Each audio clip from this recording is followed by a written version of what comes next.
longest government shutdown in the U.S. history has come to an end, but the border wall standoff between President Trump and the Democrats is far from over. Senior Democrats have said that they hope that the president that learned his lessons from the shutdown, but Trump has warned he will declare a national emergency. The deal over the Mexico border wall funding is not reached with the Democrats. An emergency would allow Trump to get the wall funds without Congress's permission.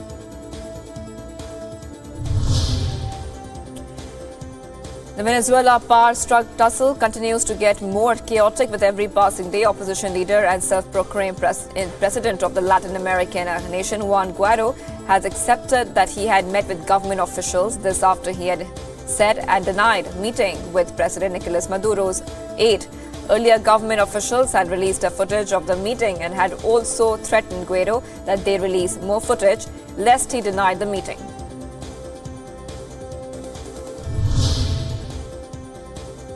U.S. National Security Advisor John Bolton has warned Venezuela that any threats against American diplomats or opposition leader Juan Guaido will be met with a significant response. A top U.S. official tweeted that any such intimidation would be a grave assault on the rule of law. His warning comes days after the U.S. and more than 20 other countries recognized 35-year-old Guaido as interim president of the oil-rich nation. Earlier, Maduro backtracked on his decision to end all diplomatic ties with Washington.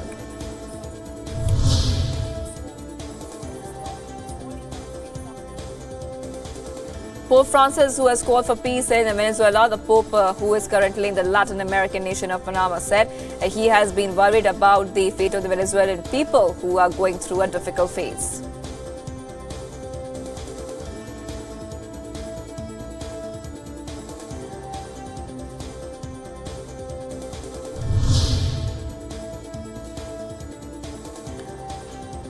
Israeli army has released footage showing the deployment of a rescue team to Brazil to help with search efforts following the collapse of a mining dam in the southwest of the country that has killed at least 60 people. Over 200 still remain missing.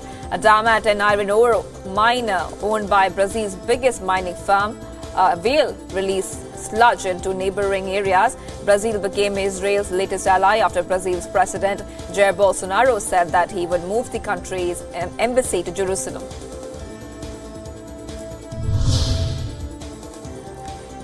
At least 9 people have been injured as an explosion tore through a 3-story apartment in the Dutch city of The Hague. It was not immediately clear what caused the blast, but police have said it was a presumed gas explosion which caused the front of a house to collapse. The injured people have been rushed to nearby hospitals.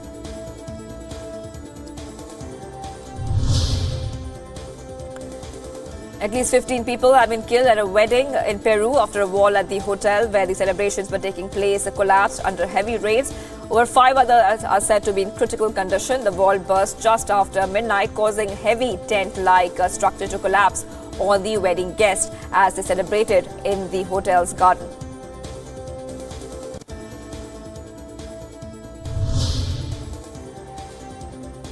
At least 1 person has been killed as clashes erupted between the Palestinian protesters and Israeli troops in Ramallah 2 days after a Palestinian man was allegedly shot dead by Israeli settlers. Hundreds of people took part in man's funeral on Sunday. Israeli police and military have said they have launched an investigation in the death case. Over 400,000 Israeli settlers are said to live in the West Bank.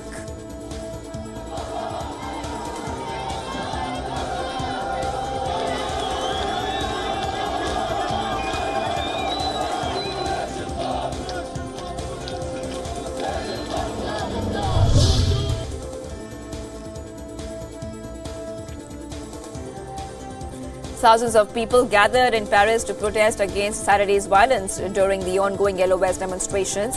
The counter-demonstration comes as French police investigate how a prominent Yellow Vest protester suffered a serious eye injury during a demonstration. The so-called Red Scarves and Blue Vest groups, which have been funded on social networks, rallied through Paris carrying banners and chanting against the violence.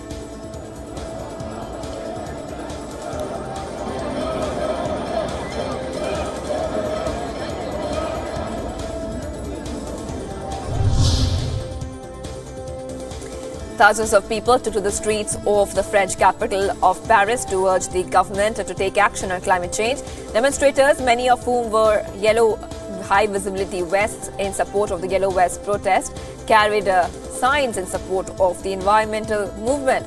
Protesters said the rally established a link between climate change associations and the Yellow Vest, adding that the government should penalize companies that are considered big polluters before imposing taxes that take a toll on common people.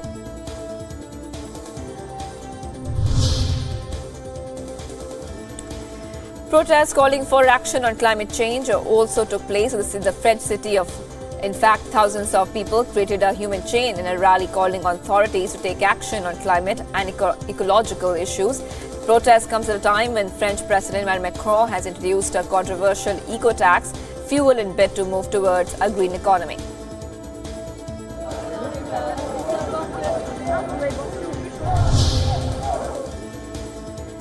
The Belgian capital of Brussels saw another massive protest march as at least 70,000 people braved the cold and rain to demand that the government increase its efforts to fight climate change. Protesters urged the government to better use renewable energy and to take more action to improve air quality, even though the direct impact on Belgian politics is small because the country is led by a caretaker government. Demonstrators have pushed the issue of climate change up the agenda as parties prepare for national and European Union elections in May.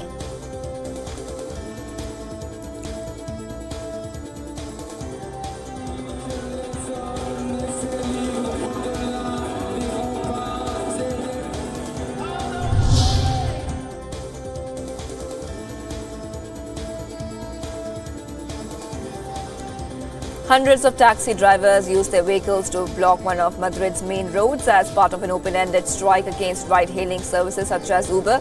Drivers have been on strike since a week, protesting against ride-hailing services which they ignore regulations and pose unfair competition. Spanish government agreed to pass new regulations guaranteeing a cap on licenses for Uber and similar services. In September last year, drivers demanded further restrictions such as a law that would require customers of ride-hailing services to order transport an hour beforehand.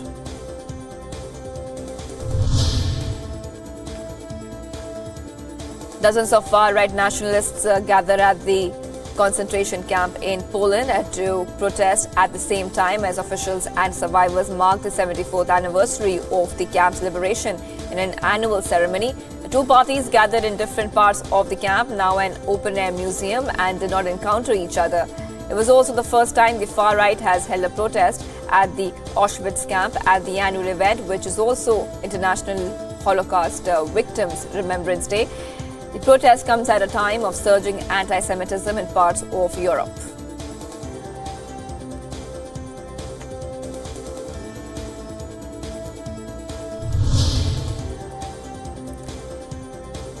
Toys, house keys and diaries have been put on display at the Sarajevo War Childhood Museum in a tribute to the children living in the shadow of the war in Syria. The museum, which was originally founded to the children who suffered during the Balkan conflict of 1990s, has been aiming to turn it into the world's biggest archive on wartime childhoods. Exhibition displays items donated by children in Syrian refugee camps in Lebanon.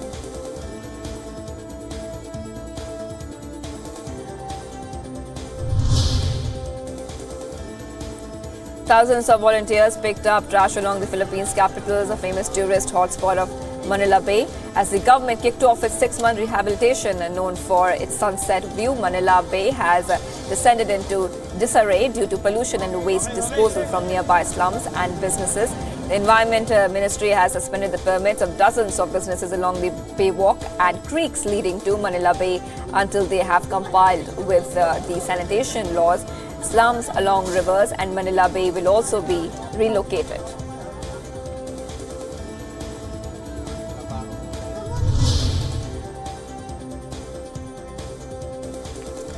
Hundreds of mourners gathered for the funeral of a 2-year-old boy who fell into a deep hole in southern Spain. Rescue teams found Julian Rosello's body on Saturday, 13 days after they started digging a tunnel to reach him near the city of Malaga.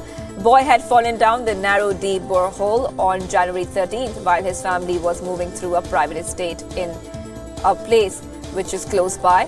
Now, tragic news was reported by the Spanish media that Julian's parents had another young son who died of a heart attack in 2017.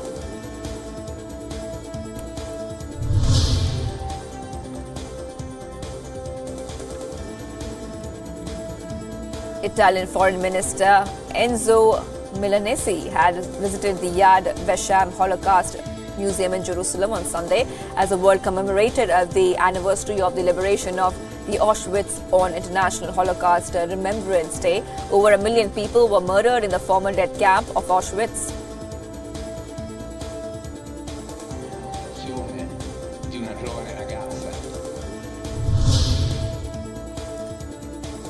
The toll in the Indonesian flood that hit the island of Sulawesi last week has reached 68. Another 7,000 have been forced to take refuge in the emergency shelters. Rescue teams were still looking for 7 missing people, while 47 had been injured during the devastation that saw heavy rains cause a dam to overflow. More than 5,000 homes, scores of bridges, schools and places of worship have been damaged. Thousands of acres of rice paddies have also been destroyed.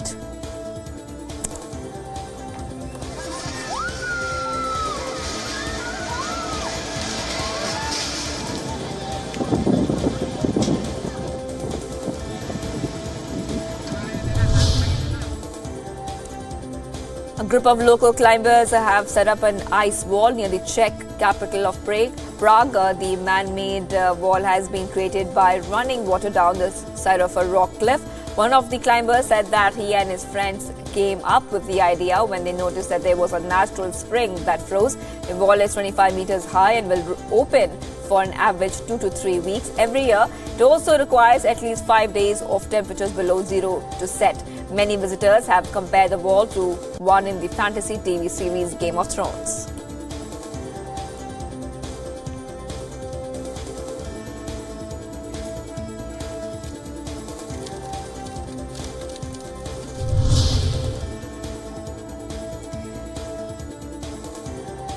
Dozens of Bavarians took part in an annual horn sledge race, a popular event that attracts hundreds of people from all over German state. Racers slide downhill through a narrow forest trail on the traditional two-person sledge. The tradition dates back to a bet made in 1928 when a group of 30 sledgers and 40 horn sledgers bet on who would be the fastest to make it to the valley through the 1.5-kilometer long trail.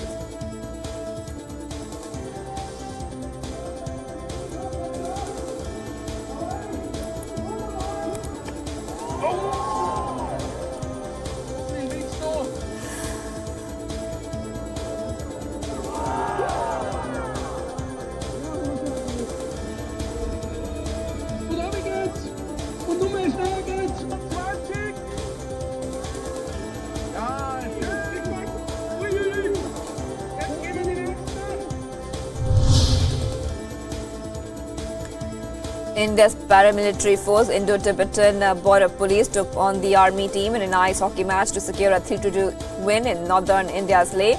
With this win, the ITBP players won the national championship. The championship was organized by Ice Hockey Association of India. The joy of their win resonated throughout the Leh.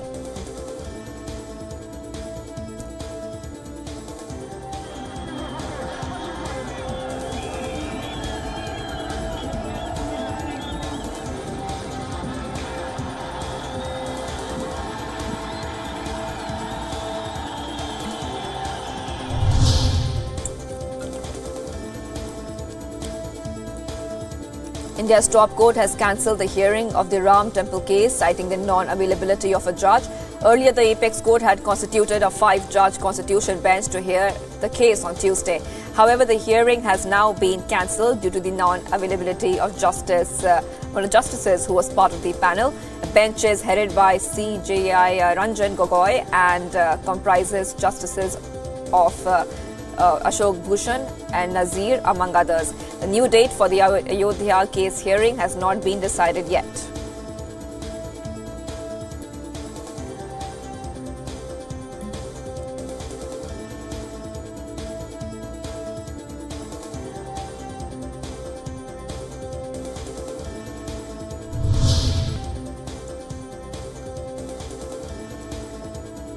The Happy Spring Festival Temple Fair was held in Canada's second largest city, Montreal.